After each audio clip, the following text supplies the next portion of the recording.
morning, Mark from Top Local Lead Generation. We're here with John Nieuwenburg. He's one of the premier business coaches in North America. And we're going to be talking about a case study that he just did. How are you doing this morning, John? Doing great. Thanks very much, Mark. How are you? Good. So you had a client who came to you with some fairly typical problems. What was the issue? Yeah. Well, a little bit of background first is I was invited to do a podcast with a guy named Janz of Field Radio, and his thought was to do a case study that talked about coaching and coaching success and with a client. And so that's how we came together and did the story about Fred at Simalex. Fred is a third generation owner of the company. He got involved in the company at a time when it wasn't doing very well. It had enjoyed lots and lots of success.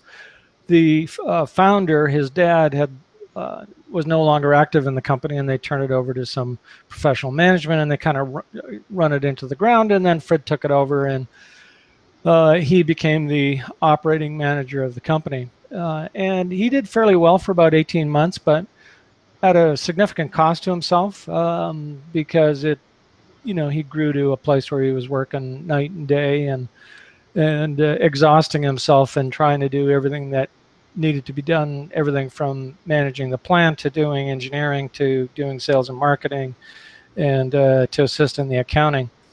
And he fell into the classic trap of an entrepreneur, the E-Myth trap of always stuck in the doing of the doing, because he was very good at the technical work but had a hard time figuring out how to sort of move up to the managerial and CEO level. And another way to think of it is the metaphor of a hub and spoke.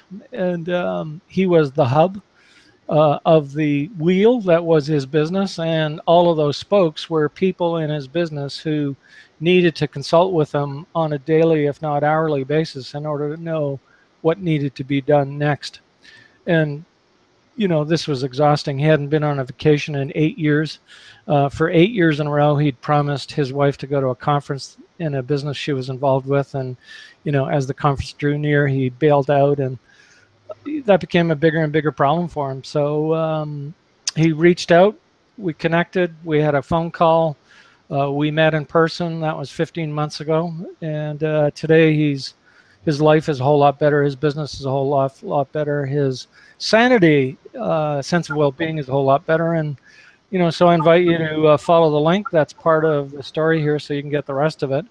And if you find yourself in some of the same kind of circumstance where you're feeling overwhelmed and know there's a better way, but not sure where to start or how to get going or what the better way is, then I invite you to look at the story. And if that makes sense, give me a call. So if you're looking for help, this is the guy to call. He's not only done it with other entrepreneurs, he's been there himself. He's run very large organizations. He's been in the trenches. It's not just book learning. He's got hard, fast experience, and he's extremely good. From my personal experience, he's helped me a lot in my business, and I would highly recommend him. You'll see that there'll be we'll have a link showing up on this video, depending on where you are, or it'll be underneath in the description, so you can go and check out the full story on the podcast, which is a little bit longer and more involved. So if you want to get a hold of John at w5coaching.com, or check out his website, w5coaching.com. Thanks a lot, John. Thank you, Mark.